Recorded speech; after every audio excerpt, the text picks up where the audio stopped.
Now, the case of one Tob Cohen is a case that has always been dragged in court for a very long time. Last month, the wife to or the widow to Tob Cohen, that is Sarah Wairimu Cohen, the woman that was accused of murdering her husband, Mr. Tob Cohen, was arrested by the DCI. That is after the DCI claimed that new evidence had resurfaced in regards to this case. Now, from when she was arrested, she has appeared before court several times at Kibera Law Courts. But since she was arrested, Sarah Cohen, there is no evidence that has ever been brought in court. And apart from that, before her arrest, back in the year 2021, the year 2022 there, she was found not guilty of the murder of her husband, Mr. Tob Cohen. And she was discharged from all the cases that had been brought against her. But as of today, we are being told that she has been denied bail. She has been denied bail over the case of Cohen's murder. Now, I want to dive deep into this, and I tell you, I have done this story several times, and I have tried to explain the reason why the government of Kenya and the Directorate of Criminal Investigation, together with the Office of the Director of Public Prosecution, are trying so hard to make sure that Sarah Cohen is jailed before March this year. Now, Sarah Wairimu will be remanded at Langata Women Prison until two crucial witnesses testify in a case where she is charged with the murder of her husband, Tob Cohen. This is after the Kibera High Court denied her bond after the prosecution opposed her release. Justice Diana Kavenza said the court must safeguard the integrity of the trial by protecting witnesses and preventing potential interference. In the circumstances, I decline the accused application for bail. The accused shall remain in custody until after the two witnesses have testified, she said.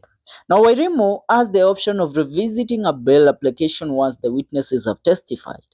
The court, in denying a bail, Justice Kavenza said the submission made by the DPP that she is likely to intimidate or interfere with the witnesses has been proved with sufficient evidence. Moreover, this is a case of public interest where life was lost in the most heinous manner. Now listen, that is the judge saying that this is a case of what? Of public interest. Now that is where you should take count. Now, Wairimu was rearrested after the DPP Renson Igonga reviewed the murder case and determined that there was sufficient evidence to charge her with murder.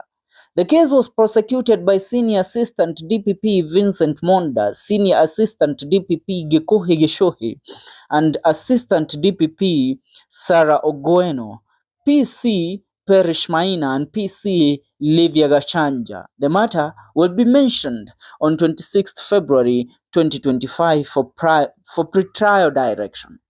Now listen, the case of one Sarah Cohen is a case that great powers are at play.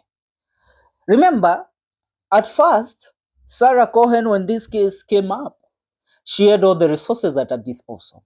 She hired one of the best senior counsels in the country to help her in fighting the murder case that had been brought against her, and that was Philip Murgor. Murgor stood with Sarah Cohen until the charges that were laid against her of the murder of her husband, Tob Cohen, was found at a septic tank in their home. Sarah was cleared of any wrongdoing, and she was free. But the people of the Republic of Kenya and the family of one Tob Cohen, the Jewish, not the Jewish, the Netherlands, the Dutch billionaire, knew that Sarah had a hand in the murder of her husband. Are we together? Now, the family couldn't do anything because, this woman has all the resources that her husband had. This woman controls the empire or the estate of the late Top Cohen. This woman is a Kenyan citizen and the murdered man is a Netherlands resident, although he also had the citizenship of Kenya. There were a lot of factors that were playing into this matter. So the family could not fight to the end. They did not have the right support system. And that is why Sarah Cohen walked away without being charged with the murder of Top Cohen. But President William Ruto came in power. Remember, after Ruto came in power, a lot of things have happened. His case in the ICC, Kenyans have threatened several times to have Netherlands or to have the Dutch government reopen the International Criminal Court case, the case of William Ruto in the 2007 post-election violence, where he was accused of the crimes against humanity. Kenyans have threatened Ruto with that several times. And now, Ruto is seeking to host the King of Netherlands, the royal family of Dutch in Kenya, March this year. The family of Top Cohen and the embassy of Netherlands in Kenya had one request to William Ruto. We know that one of our citizens died in your country and justice was never served. That was under Uhuru Muigai Kenyatta's regime. Top Cohen was killed, and the killer of Top Cohen, we all know them. The wife, Sarah Cohen, was freed. She got away with murder. She killed our brother Top Cohen. The family wants justice. Before the King and Queen of Netherlands lands in Kenya in March, make sure that the case has been finalized, the evidence has been found, and Sarah Wairimu Cohen is found guilty of murder of Top Cohen. And she will serve life imprisonment. I'm telling you, it's just a matter of wait and see. Many of you think that we do these stories because to tunakaa watu ajaba, but I have tried to find the angle on which this case was reviewed. This case was revived.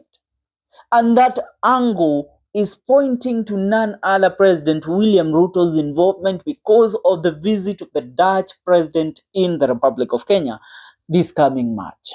I tell you, I dare you that on 26th, that this case is going on pre-trial. Na ukumbuka huyu mwanamke alikuwa nje for a very long time. Tell me why saa hii she's being denied bail. Amekuwa ndani for the last 1 month. She has been accused, she has been prosecuted, she has been kept in remand. For this while kutoka ashikwe January. Tuko pamoja. It's not because